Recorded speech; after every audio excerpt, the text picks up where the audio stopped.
Finally నా favourite Vinayaka Chavithi వచ్చేసింది. Every year వినాయకుడికి మండపం చేయడం అంటే నాకు చాలా అంటే చాలా ఇష్టం. నా దగ్గరున్న లోటస్ ఫ్లవర్ ఆర్ట్ పీస్‌ని బ్యాక్‌గ్రౌండ్‌గా యూజ్ చేసి చేద్దామని ఫిక్స్ అయ్యాను. వైట్ కోటింగ్ వేసి నెక్స్ట్ పింక్ అండ్ గ్రీన్ వేశాను. అది డ్రై అయ్యేలోపు మండపానికి థర్మాకోల్ తీసుకొని దాని మీద పింక్ క్రాఫ్ట్ పేపర్ గ్లూ చేశాను. నెక్స్ట్ అంబ్రెల్లా కూడా క్రాఫ్ట్ పేపర్‌తోనే చేశాను. ఫస్ట్‌ది ఫెయిల్ అయింది. సెకండ్‌ది ఓకే. థర్డ్‌ది ఓకేయిష్. సో, సెకండ్, థర్డ్ కలిపి స్టెప్ అంబ్రెల్లా పెట్టాను. ఆ పైన చిన్న ఫ్లవర్ పెట్టాను. నెక్స్ట్ లోటస్‌ని మండపం మీద పెట్టా.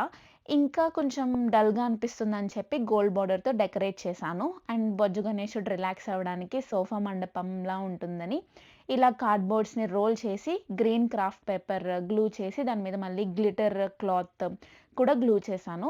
ఇంకా ఏదో మిస్సింగ్ అనిపిస్తుంది. So, flowers with stones next Om షేప్‌ని కూడా స్టోన్స్‌తో గ్లూ చేశాను. సో, ఫైనల్లీ మండపం ఇదనమాట. టోటల్ 5 అవర్స్ పట్టింది మొత్తం చేయడానికి. సో, నెక్స్ట్ రేపటికి ఫుడ్ ప్రెప్ అంతా చేసుకొని పడుకున్నా. మీకు కూడా హ్యాపీ వినాయక చవితి. బాయ్.